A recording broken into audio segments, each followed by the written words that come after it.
ஆனால் அந்த நேரத்தில் கீதாவின் கோபத்திற்கு ஆளாக விரும்பாமல் அமைதியாக நின்று கொண்டான். சிறிது நேரம் அந்த இடத்தில் அமைதி நிலவியது. அதன் பிறகு கீதா ஒரு பெருமூச்சு விட்டபடி தன் மகளை பார்த்து, ஷர்மி, என்ன இருந்தாலும் அப்பா சொல்றதும் சரிதான். அவங்க முறையா நம்மளை இன்வைட் பண்ணலனாலும் 4 பேருக்கு மத்தியில நாம ஏதாச்சும் பண்ணிதான் ஆகணும். ஏற்கனவே குடும்பத்துக்குள்ள நம்ம பேரு நாரிட்டு கிடக்கு. என்கிட்ட கொஞ்சம் பணம் இருக்கு, அதை வச்சு ஏதாச்சும் சீப்பான நெக்லஸ வாங்க முடியுதான்னு பார்க்கலாம் என்று சொன்னார். இப்ப கம்மி ரேட்ல கூட நிறைய புது புது டிசைன்ஸ் எல்லாம் வர ஆரம்பிச்சிருச்சுமா. கார்த்திகாவுக்கு ஏத்த மாதிரி சிம்பிளா ஏதாச்சும் வாங்கிக்கலாம் என்று சொன்னாள் ஷர்மிளா. மறுபுறம் சிவகங்கை அரண்மனையின் வைர மாளிகைக்கு வந்த சௌந்தர்யா சிதம்பரத்தை பார்த்து தீபக்கை பற்றி விசாரிக்க, சிதம்பரம் சிரித்து கொண்டே, இப்பவே எதுக்குமா சின்னையாவை பத்தி விசாரிக்கிறீங்க? அவர் இன்னமும் 1 வருஷம் டைம் கேட்டிருக்காரு. அது வரைக்கும் நாம அவரை டிஸ்டர்ப் பண்ண முடியாது என்று சொன்னார். அதை கேட்ட சௌந்தர்யா, அது எனக்கும் தெரியும் அங்கிள், நானும் அவரை டிஸ்டர்ப் பண்ண போறதில்ல. அவர் எங்க இருக்காருன்னு மட்டும் சொல்லுங்க, அவரை பார்க்கணும் போல இருக்கு. தூரத்துல இருந்து ஒரு தடவையாச்சும் பார்த்துட்டு வந்துடுறேன் என்று ஏக்கத்துடன் சொன்னாள். உங்களோட நிலைமை எனக்கு புரியுதுமா, ஆனா இந்த விஷயத்துல என்னால உங்களுக்கு ஹெல்ப் பண்ண முடியாது. ஐம் ரியலி சாரி என்று சிதம்பரம் சொன்னார். அதை கேட்டு ரொம்பவே ஏமாற்றம் அடைந்த சௌந்தர்யா, சரி அட்லீஸ்ட் அவரோட போன் நம்பராச்சும் கொடுங்களேன். அவர் இருக்கிற இடம் தெரிஞ்சும் என்னால எப்படி 1 வருஷம் வரைக்கும் பொறுமையா வெயிட் பண்ணிட்டு இருக்க முடியும் சொல்லுங்க என்று கேட்டாள். ஆனா சின்னையாவோட பெர்மிஷன் இல்லாம என்னால போன் நம்பரை கொடுக்க முடியாதுமா. நானே நினைச்ச டைம்ல அவர்கிட்ட பேசிட முடியாது. அவரே போன் பண்ணனாதான் உண்டு. அடுத்த தடவை அவரு கால் பண்ணும்போது உங்களுக்கு போன் நம்பர் கொடுக்கலாமா வேண்டாமான்னு கேட்டுட்டு சொல்றேன். அவருக்கு இது ஓகேன்னா உங்களுக்கு அவரோட நம்பரை கொடுக்கறதுல எனக்கு எந்த ஆட்சேபனையும் இல்ல என்று சிரித்து கொண்டே சொன்னார் சிதம்பரம். அதை கேட்டதும் சௌந்தர்யா ரொம்பவே ஏமாற்றத்துடன் மெதுவாக தலையை அசைத்தாள். அவளுக்கு சிதம்பரத்தின் மீது ஒரு பெரிய மரியாதை இருந்ததால் அவரிடம் திரும்பவும் அதை பற்றியே கேட்டு தொந்தரவு செய்யவும் விரும்பவில்லை. அவளுடைய ஏமாற்றமான முகத்தை பார்த்த சிதம்பரம், நிச்சயமா நல்ல செய்தி வருமா, நம்பிக்கையா இருங்க என்று கொஞ்சம் தைரியப்படுத்தினார். உடனே சௌந்தர்யா மெல்லிய புன்னகையுடன், அங்கிள் தீபக்கு ஆல்ரெடி கல்யாணம் ஆன விஷயம் எனக்கு தெரியும் என்று சொல்ல, அதை கேட்டு அதிர்ச்சியாகி நின்றார் சிதம்பரம். இல்லம்மா, அந்த விஷயத்த உங்ககிட்ட மறைக்கணும்னு நினைக்கல, நேரம் வரும்போது சொல்லிக்கிடலான்னு என்று அவர் தயங்கியபடியே சொல்ல, பரவாயில்ல அங்கிள், அத பத்தி நான் கவலைப்படல. தாலி கட்டினவங்க எல்லாரும் பொண்டாட்டி ஆயிட முடியாது. அவர் மனசுல யார் இருக்காங்கிறது தான் முக்கியம். கண்டிப்பா அவர் என்ன மறந்திருக்க மாட்டாரு. அங்க அவருக்கு என்ன நடந்துச்சுன்னு யாருக்கு தெரியும்? ஆக்சிடென்டா கூட அவரோட கல்யாணம் நடந்திருக்கலாம், ஏன் கட்டாயப்படுத்தி கூட இந்த கல்யாணம் நடந்திருக்கலாம். ஆச்சரியமாக அவளையே பார்த்து கொண்டிருந்தார் சிதம்பரம். எனக்கு ஒரு விஷயம் மட்டும் சொல்லுங்க, அவங்க 2 பேரும் ரியல் ஹஸ்பண்ட் அண்ட் ஒய்ஃபா உண்மையா லவ்வோட வாழ்றாங்களா? இந்த கேள்வியை கொஞ்சமும் எதிர்பார்க்காத சிதம்பரம், இல்ல என்று தலையசைத்தார். இது போதும், நான் ஒரு தடவை தீபக்க பார்த்து பேசிட்டா மட்டும் போதும். அவரோட மனசுல இருக்கிறதெல்லாம் தெரிஞ்சுக்கிட்டு நானே அவரோட ஒய்ஃப் கிட்ட பேசி புரிய வச்சு டிவோர்ஸ் வாங்க வச்சிடுவேன் என்று சொல்லி சிரித்தாள் சௌந்தர்யா. அவளுடைய தெளிவான பேச்சை கேட்டதும், நல்ல புத்திசாலியான பொண்ணுதான் என்று தனக்குள் சொல்லிக் கொண்டார் சிதம்பரம். அங்கிள், இனிமே அவங்கிட்ட பேசும்போது என்ன பத்தி சொல்லுங்க அங்கிள். இங்க ஒரு ஜீவன் அவர் நினைப்பிலேயே வாழ்ந்துட்டு இருக்கிறதா சொல்லுங்க என்று சௌந்தர்யா ஏக்கத்துடன் சொல்ல, கண்டிப்பா சொல்றா என்று நம்பிக்கையுடன் சொல்ல சௌந்தர்யா தலையை ஆட்டியபடி அங்கிருந்து சென்றாள். இன்னொரு புறம் ஷர்மியும் அவளது குடும்பத்தினரும் நகை வாங்குவதற்காக டி நகர் மார்க்கெட்டுக்கு புறப்பட்டார்கள். அங்கே வரிசையாக நிறைய நகை கடைகள் இருந்தது. அந்த வீதியிலேயே இருக்கும் ஒரு பெரிய நகை கடையான மலர் ஜுவல்லரிக்குள் 4 பேரும் நுழைந்தார்கள். ஏற்கனவே அந்த கடையில் பயங்கரமான கூட்டம் கூடியிருந்தது. டி நகரிலேயே மிகவும் பிரபலமான நகை கடை அது. திருமணத்திற்கு தேவையான மொத்த நகைகளையும் மக்கள் அங்குதான் வாங்குவார்கள். அவர்கள் உள்ளே நுழைந்ததும் வெள்ளை சட்டை வெள்ளை வேட்டியுடன் சிரித்த முகத்துடன் நின்றிருந்த ஒருவர் 4 பேரையும் அன்போடு வரவேற்றார். அவருடைய கழுத்திலும் கைகளிலும் இருந்த நகையை பார்த்தே அவர்தான் இந்த ஜுவல்லரியின் முதலாளி என்பதை தீபக் புரிந்து கொண்டான். கடைக்குள் வந்ததுமே அந்த முதலாளி ஷர்மிளாவை பார்த்து, மேடம் வாங்க, உங்களுக்கு எந்த மாதிரி டிசைன் வேணும் என்று கேட்டபடி அவரே எல்லாரையும் அழைத்து கொண்டு சென்று நகைகளை காட்டினார். எங்களுக்கு நெக்லஸும் கம்மலும் வேணும் என்று ஷர்மி சொல்ல, உடனே அந்த முதலாளி கையை அசைக்க 2 சேல்ஸ்மேன் வேகமாக ஓடி வந்து அவர்களுக்கு டிசைன்களை காட்ட ஆரம்பித்தார்கள். அவர்கள் காட்டிய அனைத்துமே பயங்கர காஸ்ட்லியாக இருந்தது. ஷர்மி ஒவ்வொரு நெக்லஸை பார்ப்பதற்கு முன்பே அதனுடைய விலையை தான் முதலில் பார்த்தாள். அதெல்லாமே அவளுடைய பட்ஜெட்டை விடவும் 5 மடங்கு விலை உயர்ந்தது என்று தீபக்கிற்கு புரிந்தது. அதனால் ஷர்மிளாவுக்கு எதை எடுப்பது என்று தெரியாமல் நீண்ட நேரமாக நிறைய கலெக்ஷன்களை பார்த்து கொண்டிருந்தாள். அதை பார்த்த அந்த ஜுவல்லரியின் முதலாளி எரிச்சல் அடைந்தார். ஷர்மியும் கீதாவும் கிசுகிசுத்து பேசிக் கொண்டிருப்பதை பார்க்கும்போது அவர்கள் திருடர்களாக இருக்கலாம் என்று அந்த முதலாளி சந்தேகப்பட்டார். பணக்காரங்க மாதிரி நடிச்சிட்டு வந்து இப்படி கொள்ளையடிக்கிற எத்தனையோ பேரை நான் பார்த்துட்டேன் என்று தனக்குள் சொல்லிக் கொண்டவர் வெளியே நின்றிருந்த செக்யூரிட்டிஸை பார்த்து சைகை செய்ய உடனே அவர்கள் உள்ளே வந்து ஷர்மியையும் தீபக் கீதாவையும் கவனிக்க தொடங்கினார்கள். திடீரென செக்யூரிட்டிகள் அவர்களை சூழ்ந்து நிற்பதை பார்த்ததும் ஷர்மிளாவுக்கும் கீதாவுக்கும் அது பதட்டத்தை ஏற்படுத்தியது. அதை பார்த்து ஷர்மிளாவுக்கு பதட்டம் தொற்றிக் கொண்டது. அதை கவனித்த தீபக் அவளுக்கு அருகில் வந்து பாதுகாப்பாக நின்று கொண்டான். ஷர்மிளா அங்கே வைத்திருந்த கலெக்ஷன்ஸை எல்லாம் பார்த்தாள். அதில் ஒரு நெக்லஸ் மட்டும் பச்சை கல் பொருத்தி பார்க்கவே மிகவும் அழகாக இருந்தது. அதை பார்த்ததுமே ஷர்மிளாவின் கண்கள் அதை விட்டு நகரவில்லை. அந்த நெக்லஸையே பார்த்து கொண்டிருந்தாள். அவளுக்கு அதை வாங்க வேண்டும் என்று தோன்றியது.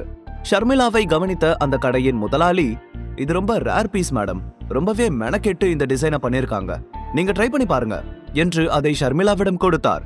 அதை பார்த்ததும் ஷர்மிளா லேசாக சிரித்தபடி, இல்ல வேண்டாம், இத பார்த்தாலே ரொம்ப காஸ்ட்லியா இருக்கும்னு தெரியுது என்று சொல்ல, காஸ்ட்லியா? அப்போ உங்களோட பட்ஜெட் என்ன என்று கடையின் முதலாளி கொஞ்சம் கோபத்துடன் கேட்டார். அதை கேட்டதும் ஷர்மிளா தயங்கிக் கொண்டே, எங்ககிட்ட 50,000 ரூபா தான் இருக்கு, அதுக்கு ஏத்த மாதிரி ஏதாவது கலெக்ஷன்ஸ் இருக்குமா என்று கேட்டாள். அதை கேட்டதுமே அந்த ஓனரின் முகம் கோபத்தில் சிவக்க ஆரம்பித்தது. உடனே அவள் முன்னால் வைத்திருந்த மொத்த கலெக்ஷன்களையும் எடுத்து உள்ளே வைத்தார். நடப்பதை பார்த்து ஷர்மிளா குழப்பத்துடன், ஏன் எல்லாத்தையும் எடுத்து வைக்கிறீங்க என்று கேட்க, பின்ன இதையெல்லாம் உங்களுக்கு மூட்டை கட்டி கொடுக்க சொல்றீங்களா? வந்த உடனே உங்களோட பட்ஜெட் என்னன்னு சொல்ல வேண்டியதானே, மொத்தமா வந்து உட்காந்துருவீங்களா? தேவையில்லாம எங்களோட டைமையும் வேஸ்ட் பண்ணிக்கிட்டு. உங்களோட மூஞ்சியை பார்க்கும் போதே தெரியுது நீங்க யாருமே நகை வாங்க வந்த மாதிரி இல்ல என்று கோபமாக சொன்னார் ஓனர். அதை கேட்டு பதட்டப்பட்ட ஷர்மிளா, இல்ல சார், நாங்க கண்டிப்பா ஒரு நெக்லஸ வாங்குறோம், 50,000 ரூபாயில ஏதாவது இருந்தா சொல்லுங்க என்று சொன்னாள். வந்த உடனேயே இததான் நீங்க முதல்ல கேட்டிருக்கணும், எனக்குன்னு வந்து சேர்றீங்க பாரு என்று அந்த ஓனர் கோபமாக சொல்ல, அதை கேட்டு கடையில் இருந்த மொத்த வேலையாட்களும் அவரையே பார்த்து கொண்டிருந்தார்கள். அவர் பேசுவதை பார்த்து தீபக்கிற்கு பயங்கரமான கோபம் வந்தது. ஹலோ, இந்த கடைக்கு வரவங்க எல்லாம் நகையை வாங்கிட்டு தான் போறாங்களா? ஷோரூம்னா பாக்குறதுக்கும் தானே, அதான் அவங்களோட பட்ஜெட் என்னன்னு சொல்லிட்டாங்கல்ல, அப்புறம் என்ன பிரச்சனை உங்களுக்கு? பணம் அதிகமா வச்சிருக்கிறவங்களுக்கு தான் மரியாதை கொடுப்பீங்களா என்று கேட்டான் தீபக். நீங்க இப்படி பேசுறத பார்த்தா நகை வாங்க வந்தவங்க மாதிரி தெரியல. முதல்ல நீங்க 50,000 ரூபாய் பணத்தை காட்டுங்க, அதுக்கப்புறம் நாங்க நகையை எடுத்து வைக்கிறோம் என்று கோபமாக சொன்னார் ஓனர். அப்படின்னா இங்க வந்திருக்கிற எல்லார்கிட்டையும் அதே ரூலை ஃபாலோ பண்ணுங்க. எங்களை மட்டும் திருடங்க மாதிரி ட்ரீட் பண்ணிட்டு இருந்தீங்க, அப்புறம் நான் சும்மா இருக்க மாட்டேன் என்று கோபமாக சொன்னான் தீபக். உடனே ஓனர் கோபத்துடன், ராஜு, போலீஸ்க்கு போன் பண்ணு, என் கடையில வந்து என்னையே மிரட்டிட்டு இருக்காங்க என்று சொல்ல, அப்போது பக்கத்து கடையில் இருந்து வந்த ஒரு முதலாளி, இவங்களுக்கு இதே வேலையா போச்சு, நேத்து இவங்க 2 பேரும் மியூசியத்துல வந்து பிரச்சனை பண்ணி பணத்தை கொடுக்காம தப்பிச்சு ஓட பார்த்தாங்க என்று சொன்னான். அதை கேட்ட மலர் ஜுவல்லரி ஓனர், ஓ, அந்த ஆளுங்க இவங்க தானா? எனக்கு இப்ப புரியுது. இங்க இருக்கிற நெக்லஸை எதையும் வாங்க முடியாதுன்னு தெரிஞ்சுக்கிட்டு தான் வாங்குற மாதிரி டிராமா பண்ணி திருட வந்திருக்காங்க போல என்று சொன்னார். உடனே தீபக் கோபத்துடன், நீ என்ன சொன்ன? இதை நாங்க வாங்குவோமா மாட்டோமான்னு உனக்கு எப்படி தெரியும் என்று கத்தினான். அவனுடைய கோபத்தை பார்த்த ஷர்மிளா, தீபக் வேண்டாம் விடு, நம்ம வேற கடையில போய் வாங்கிக்கலாம் என்று பயத்துடன் சொன்னாள். கீதாவும் கணேஷும் தீபக்கையே ஆச்சரியத்துடன் பார்த்து கொண்டிருந்தார்கள். மொத்த கடையும் அதிர்ச்சியில் உறைந்து போயிருந்தது. தீபக்கின் கோபமான பேச்சை கேட்ட கடையின் முதலாளி, இப்ப நீங்க பார்த்த நெக்லஸோட விலை 12 லட்சம், அதை உங்களால வாங்க முடியுமா? முடியும்னா இப்பவே பணத்தை எடுத்து வைங்க என்று சொன்னார். அப்போது மொத்த கடையும் தீபக்கையும் ஷர்மிளாவையும் தான் பார்த்து கொண்டிருந்தது. தீபக் நினைத்தால் இப்போதே ஷர்மிளாவுக்காக இந்த மொத்த கடையையும் வாங்க முடியும். ஆனால் இந்த நேரத்தில் அவனுடைய அடையாளத்தை வெளிப்படுத்த விரும்பவில்லை. அதே நேரத்தில் தீபக் அமைதியாக இருப்பதை பார்த்து, உனக்கு இது தேவையா? தேவையில்லாம குடும்பத்தை அசிங்கப்படுத்துறதே வேலையா போச்சு என்று கீதா மனதிற்குள் அவனை திட்டிக் கொண்டிருந்தார். அப்போது ஷர்மிளா நகை கடை ஓனரின் முன்னால் வந்து கண்களில் தேங்கி நின்ற கண்ணீருடன் கையெடுத்து கும்பிட்டு, சார், எங்க மேலதான் தப்பு, எங்களோட பட்ஜெட் என்னன்னு நாங்க முன்னாடியே சொல்லியிருக்கணும். இந்த பிரச்சனையை இதுக்கு மேல பெருசு பண்ண வேண்டாம். எங்க கிட்ட 50,000 ரூபாய் தான் இருக்கு, அதுக்கு நகை இருந்தா சொல்லுங்க, இல்லனா பரவாயில்ல, நாங்க இங்க இருந்து கிளம்புறோம் என்று சொன்னாள். உடனே அவர் கொஞ்சம் கோபத்துடன், நீங்க கேட்ட ரேட்டுக்கே எங்க கிட்ட நகை இருக்கு, ஆனா நீங்க முன்னாடியே உங்களோட பட்ஜெட்டை சொல்லணும், அப்பதான் எனக்கு தெரியும், எங்களுக்கு நீங்க மட்டுமே கஸ்டமர்ஸ் இல்ல என்று சொல்லிவிட்டு கடுப்பாக அருகில் நின்றிருந்த தீபக்கை பார்த்தார். அடுத்த நொடியே அங்கே நின்றிருந்த ஒரு சேல்ஸ்மேனிடம் ஷர்மிளா கேட்ட நகைகளை காட்டுமாறு சைகை செய்தார். ஷர்மிளாவும் எந்த பதிலும் பேசாமல் அவர்கள் காட்டிய கலெக்ஷன்களில் அவசரமாக ஒரு கம்மலை செலக்ட் செய்தாள். அதன் விலை 60,000 ரூபாய். அம்மா, இதுக்கு பில் பே பண்ணிடுங்க என்று சொல்லி நகையை கொடுத்தாள். சமயம் பார்த்து இந்த முட்டா பையன் எங்களை அவமானப்படுத்திட்டான், இதுக்கெல்லாம் அவனை நான் என்ன பண்றேன்னு பாரு என்று கீதா தீபக்கை பார்த்து புலம்பிக் கொண்டே அவன் வைத்திருந்த பணப்பையை கோபத்துடன் பிடுங்கிக் கொண்டு பில் கவுண்டருக்கு சென்றார். அதன் பிறகு அந்த நகையை வாங்கிக் கொண்டு 4 பேரும் வெளியே வந்தார்கள்.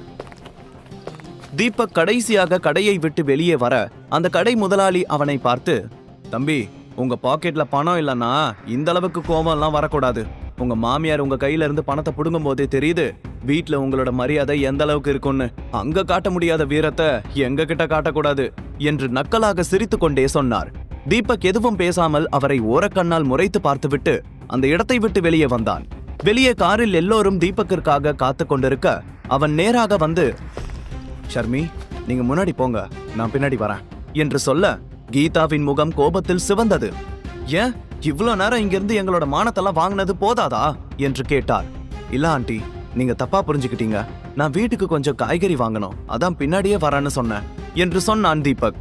உடனே கணேஷ் கீதாவை பார்த்து, அவனை போக விடு கீதா, அவன் எங்க போனா நமக்கு என்ன?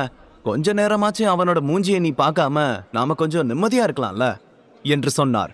அதை கேட்டதும் கீதா காரை ஸ்டார்ட் செய்து அங்கிருந்து கிளம்பினார். ஷர்மிளா கடைக்குள் நடந்த அவமானத்திலிருந்து இன்னமும் மீள முடியாமல் இருந்தாள். அதனால் அவள் தீபக்கை கண்டு கொள்ளவே இல்லை. கார் அங்கிருந்து புறப்பட்டதும் தீபக் தன் சட்டையை சுருட்டி கொண்டு கோபமாக அதே நகை கடைக்குள் சென்றான். அவன் உள்ளே சென்ற சமயத்தில் கடைக்குள் கூட்டம் அதிகமாக இருந்தது. எல்லோரும் கஸ்டமர்களை கவனிப்பதில் பிஸியாக இருக்க, அப்போது ஒரே ஒரு சேல்ஸ்மேன் மட்டும் அவனை பார்த்து, சார், இப்ப கடையில கூட்டம் அதிகமா இருக்கு, தேவையில்லாம பிரச்சனை பண்ணாம இங்கிருந்து கிளம்புங்க என்று சொன்னான். கொஞ்ச நேரத்துக்கு முன்னாடி 12 லட்சத்துக்கு ஒரு நெக்லஸை எடுத்து காட்டினீங்கல்ல, அந்த நெக்லஸை எடுங்க, நான் அதை வாங்கிக்கிறேன் என்று கோபமாக சொன்னான் தீபக். அதை கடையில் இருந்த முதலாளி உட்பட அங்கே வேலை செய்து கொண்டிருந்த மொத்த ஆட்களும் கேட்டு சிரிக்க ஆரம்பித்து விட்டார்கள். தம்பி, என்ன திடீர்னு ரோசம் வந்துருச்சா? ரோசத்துக்கெல்லாம் இங்க மதிப்பு கிடையாது, கிளம்புங்க, திரும்பவும் எங்களோட டைமை வேஸ்ட் பண்ணாதீங்க என்று அந்த கடையின் முதலாளி சொல்ல, இவனுக்கு மூளை குழம்பிடுச்சுன்னு நினைக்கிறேன், அதான் திரும்ப வந்து பிரச்சனை பண்ணலான்னு வந்திருக்கான்.